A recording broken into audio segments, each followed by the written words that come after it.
Quer um estudo completo e profundo das Sagradas Escrituras? Conheça a Bíblia de Estudo Holman e surpreenda-se. Esta Bíblia foi projetada para que cada recurso esclarecedor esteja na mesma página com o texto bíblico ao qual se refere. Principais recursos: com cerca de 15.000 notas de estudo, estudos de palavras, fotos, linhas do tempo, mapas, inúmeros artigos. Holman, uma Bíblia de estudo que oferece mais do que você espera e exatamente onde você espera. Adquira agora mesmo na livraria mais próxima de você. Mais um produto com a qualidade CPAD.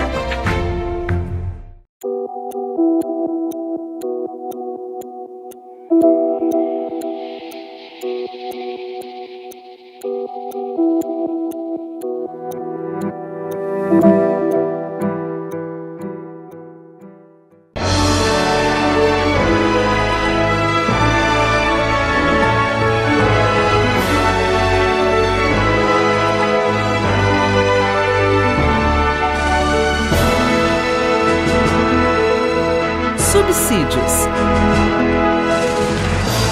Lições Bíblicas. Jovens. Lição 2. Desfrutando a alegria na esperança da salvação. A paz do Senhor, prezado professor, prezada professora da Escola Dominical. Chegamos à segunda lição do trimestre e nessa segunda lição nós começamos de fato a avaliar o conteúdo da primeira carta que Pedro escreve para a comunidade cristã daquele contexto e que tem uma grande validade, uma grande mensagem para nós na atualidade. O tema da lição de hoje é Desfrutando a alegria na esperança da salvação. Nós vamos perceber nessa lição, ela possui 3 objetivos. Primeiro, saber que o cristão foi regenerado para uma esperança viva. Segundo, destacar a alegria decorrente da salvação. E terceiro objetivo, ressaltar que a salvação em Cristo é o fim ou o propósito principal da nossa fé. Nós devemos lembrar aqui, antes de entrarmos propriamente na reflexão sobre o conteúdo, aquilo que nós mencionamos na primeira lição. O contexto em que os cristãos, que foram os destinatários da primeira carta, eles estavam passando. Eles estavam em um contexto de hostilidade, em um contexto de provação da fé. E o apóstolo Pedro, a primeira coisa que ele faz na sua carta para reavivar, para reanimar aqueles que estavam lendo a carta naquele contexto, é exatamente trazer o aspecto central da fé cristã, que é a esperança. É por essa razão que no capítulo 1 e no versículo 3, o apóstolo Pedro diz da seguinte maneira: Bendito seja o Deus e Pai de nosso Senhor Jesus Cristo, que segundo a sua grande misericórdia, nos gerou de novo para uma viva esperança pela ressurreição de Jesus Cristo dentre os mortos. Aqui nós temos uma riqueza espiritual de grandeza máxima que você, como professor da Escola Dominical, não pode esquecer de aplicar na vida dos seus alunos, que é exatamente estabelecer a premissa essencial da esperança. Aqui eu deixo desde logo uma dica. Quando nós estamos avaliando, repassando para os nossos alunos o conteúdo de uma lição bíblica, é essencial você fazer uma exegese do texto sagrado, principalmente porque nós estamos lidando diretamente com passagem das Escrituras. E aqui nós fazemos uma reflexão, principalmente nesse versículo 3, quando Pedro começa aqui inicialmente dizendo: Bendito seja o Deus e Pai de nosso Senhor Jesus Cristo. O ponto de partida aqui é bendizer a Deus, é agradecer a Deus. Olha que oportunidade que você tem para conclamar os seus alunos para esse agradecimento a Deus, independentemente das circunstâncias. É exatamente isso que Pedro está fazendo com os leitores da sua carta no contexto em que ele escreve a sua primeira epístola. E a partir daí ele vai dizer que, segundo a sua grande misericórdia, nos gerou de novo para uma viva esperança. Aqui nós encontramos o ponto central da esperança cristã, que é exatamente firmada, que é fundamentada no novo nascimento. E a sugestão que eu dou para você, a dica pedagógica, é que você faça uma reflexão desta passagem com a passagem que está em João no capítulo 3, no versículos 3 a 9, quando Jesus tem o encontro com Nicodemos e vai falar sobre o novo nascimento. É exatamente a partir desse novo nascimento que o cristão vai encontrar o fundamento da esperança. E observe aqui a forma como Pedro ele qualifica essa esperança. Ele chama essa esperança de esperança viva, ou seja, uma esperança que ela é dinâmica, não é uma esperança simplesmente na palavra. Mas o que é esperança? O que nós queremos dizer acerca da esperança cristã? Esse é um momento importante para você dialogar com seus alunos. Você tem aí a oportunidade, nesse tópico, de ouvir dos seus alunos aquilo que eles consideram, aquilo que eles acham sobre a esperança. E depois que você ouvir a opinião dos seus alunos, você tem a oportunidade de apresentar uma perspectiva correta sobre a esperança. Muitas pessoas têm uma visão distorcida sobre essa palavra ao entender que esperança seria nada mais, nada menos do que esperar alguma coisa. Só que nós devemos considerar que a esperança, segundo as Escrituras, não se relaciona somente com a espera. A esperança nas Escrituras tem a ver com o verbo esperançar, que é exatamente ter uma vida confiante, uma vida com propósito. E aqui tem algo que nós podemos trazer para aplicar nos dias atuais.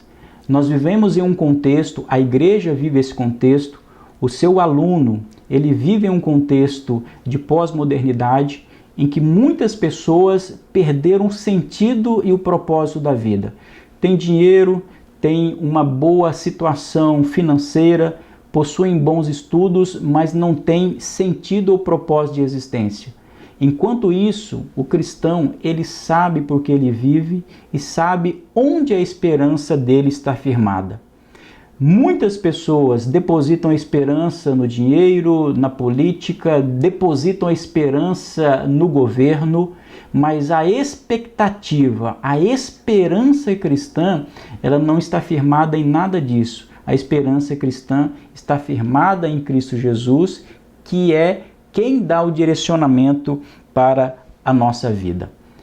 Um certo autor, que é um teólogo cristão chamado Stanley Horton, ele disse da seguinte maneira: a esperança cristã não é do tipo espero que sim, mas do tipo eu sei que sim. Eu acho que esse ponto aqui é essencial. A esperança cristã não é uma utopia. A esperança cristã não é uma espera sem algum tipo de fundamento. Não, a esperança cristã, ela já está registrada em nós e nós temos uma confiança plena de que aquilo que a Bíblia estabeleceu para nós, de que o plano que Deus legou-nos, ele será concretizado, porque nós já temos o testemunho interno do Espírito Santo de Deus na nossa vida. O que nós vamos perceber aqui é que essa convicção, que essa esperança, ela tem uma prova. E aqui nos diferencia de qualquer outra perspectiva que o ser humano possa ter. Porque aqui Pedro, ele vai enfatizar, ele vai estabelecer que a garantia que nós temos dessa esperança é exatamente a ressurreição de Jesus. Olha que coisa interessante. É exatamente a ressurreição de Jesus quem nos garante a esperança. E nós sabemos que por meio da letra do hino da harpa cristã, que diz que porque ele vive, eu posso crer no amanhã.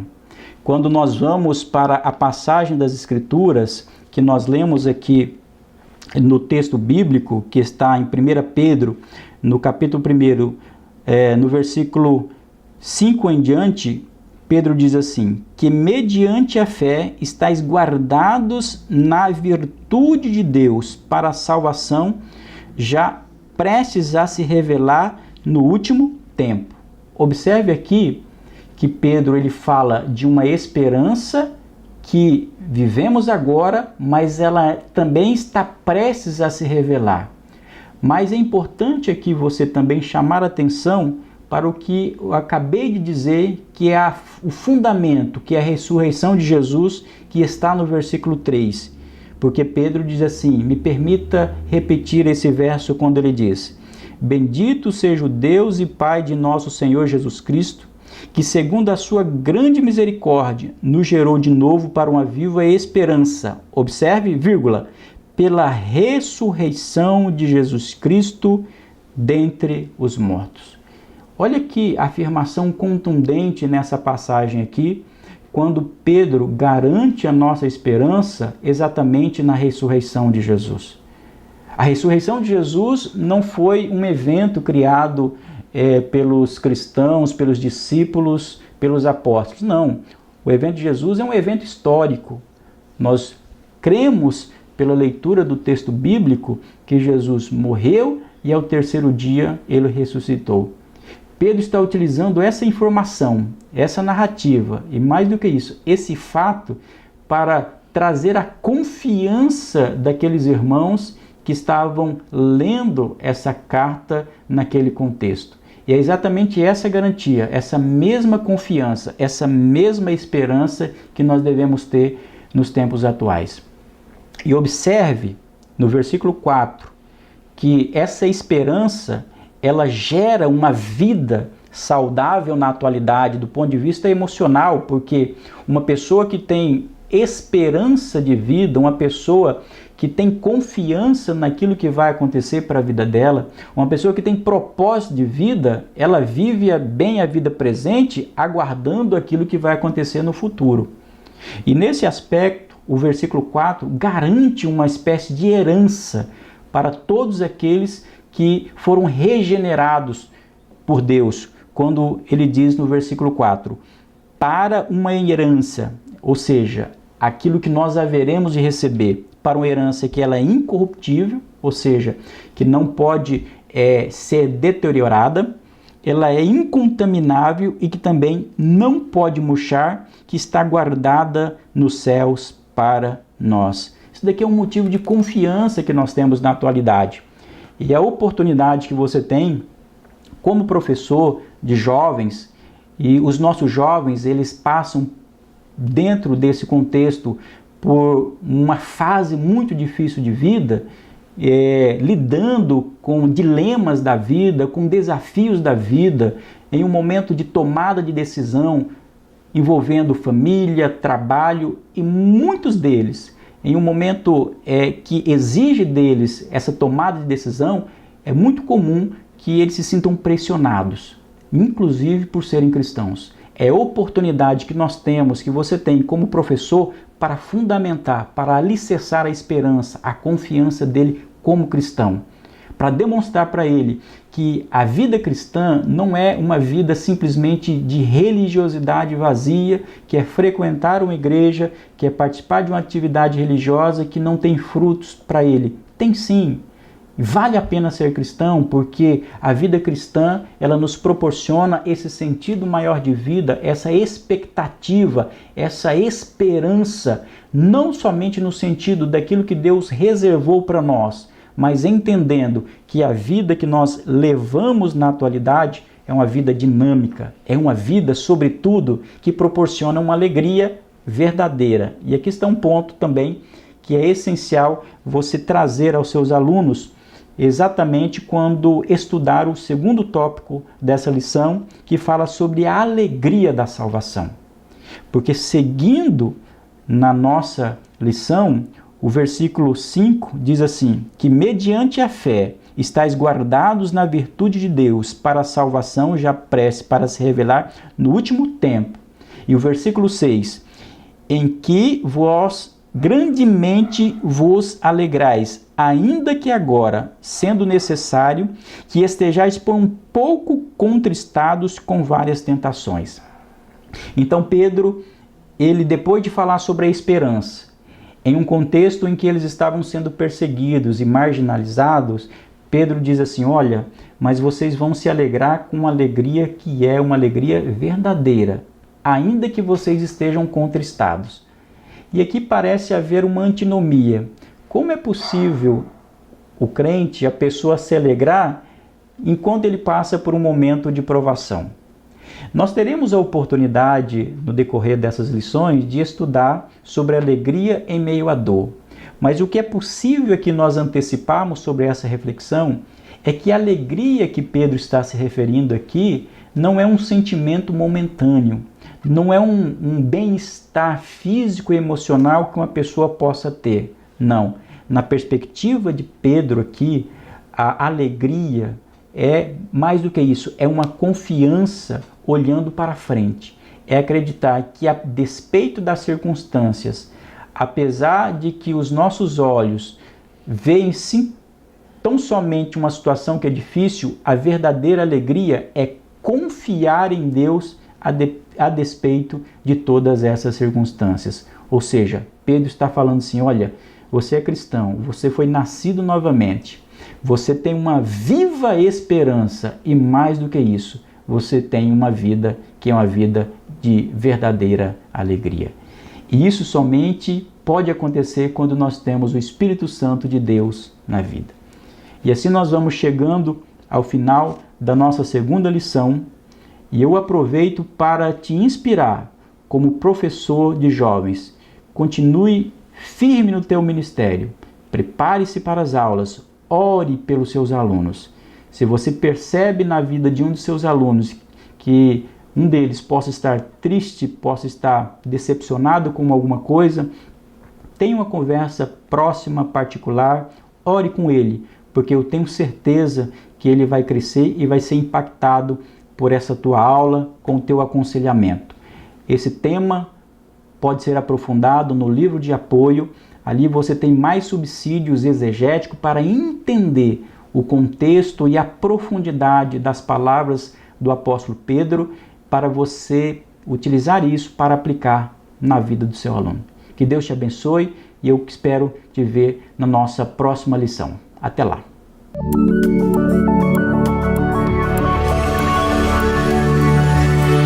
CPAD, a editora da Escola Dominical.